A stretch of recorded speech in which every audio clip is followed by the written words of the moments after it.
NRL.com Tuesday, the 24th of April 2018, 12:03 p.m. Stay on top of all the team news ahead of the 4 p.m. lineup announcements for the Telstra Premiership Round 8. Refresh this page for the latest updates. 3:55 p.m. That is all for the blog today. Log on to NRL.com at 4 p.m. for all the Round 8 team lists. 3:30 p.m. Daly Cherry-Evans and his 5 Sea Eagles teammates fined by the club were sanctioned because the whole saga revolving around Jackson Hastings could have been avoided if players hadn't breached curfew, and not because they visited a Gladstone strip club. Brad Walter reports. 2:55 p.m. Greg Inglis could find himself up against several South Sydney teammates in this year's Holden State of Origin series. Back rower Angus Crichton has been mentioned already, alongside hooker Damien Cook. "I think he's been tremendous," Inglis said of his club number 9. "But I also think he's playing off the back of what our boys up front are doing. If he pulls on a Blues, he'll be a worry because I know how Cookie is dangerous and it's his running. I'm just glad his main weapon is for us." It could be a third Rabbitoh as halfback Adam Reynolds may be recalled to the Blues after Mitchell Pearce's pectoral long-term injury. 2:20 p.m. Jermaine Isako has been tagged as the new Israel Folau, and the Broncos winger has revealed to NRL.com how he intends to follow in the dual international's footsteps. 1:58 p.m. Here is a story on Nick Kotrick, speaking earlier today, on not being sure what to expect from the Cowboys this weekend. 1:38 p.m. The judiciary results are in for Round 7. Edric Lee is a little lighter in the pocket.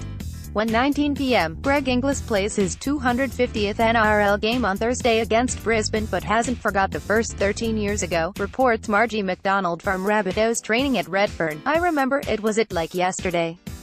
It was 2005, Round 6, Parramatta. We got beaten, 26-14. I was playing right wing. Jake Webster got ruled out the night before. I played in jumper number 19. I've still got it at home, it doesn't fit." 1 p.m. Former Australian prop Mark Carroll will be the special guest in studio for the NRL team's panel show live on NRL.com later today. 12:44 p.m. How good has the Warriors' defense been this year?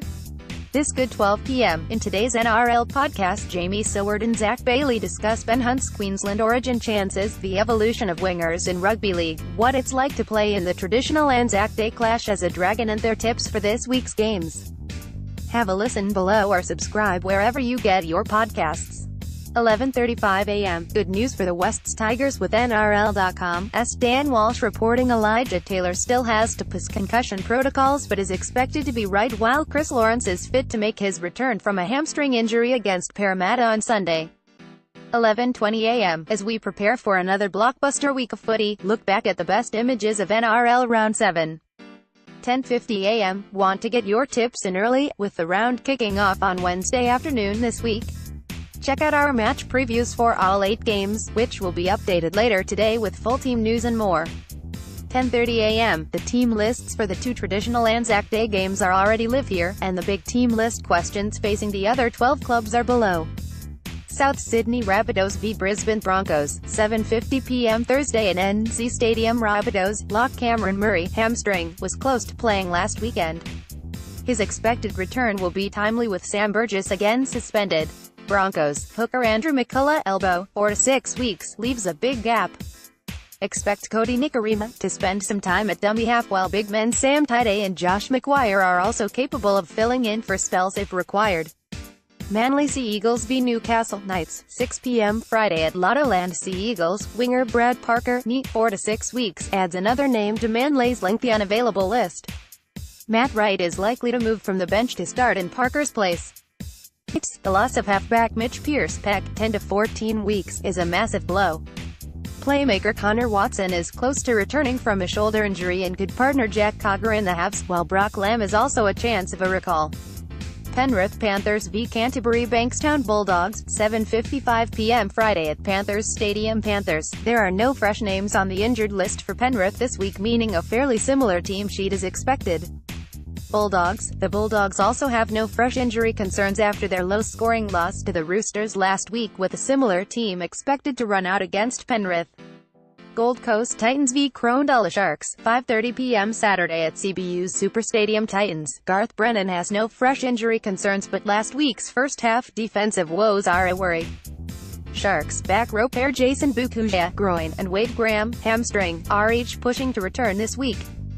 North Queensland Cowboys v Canberra Raiders, 7:35 p.m. Saturday at 1300 Smile Stadium. Cowboys bench forward Josh Asiata-Peck is out for around 10 weeks. Sean Funzem, broken leg, played his first game since the grand final last week in the Entrust Super Cup and could make an NRL return. Raiders, the Green Machine, have no fresh injury concerns and may regain the services of former Warrior Charlie Gubb groin as soon as this week. Parramatta Eels v Wests Tigers, 4:10 p.m. Sunday at NZ Stadium. Eels, Jared Hayne, hip, is injured again and set to miss another 4 weeks.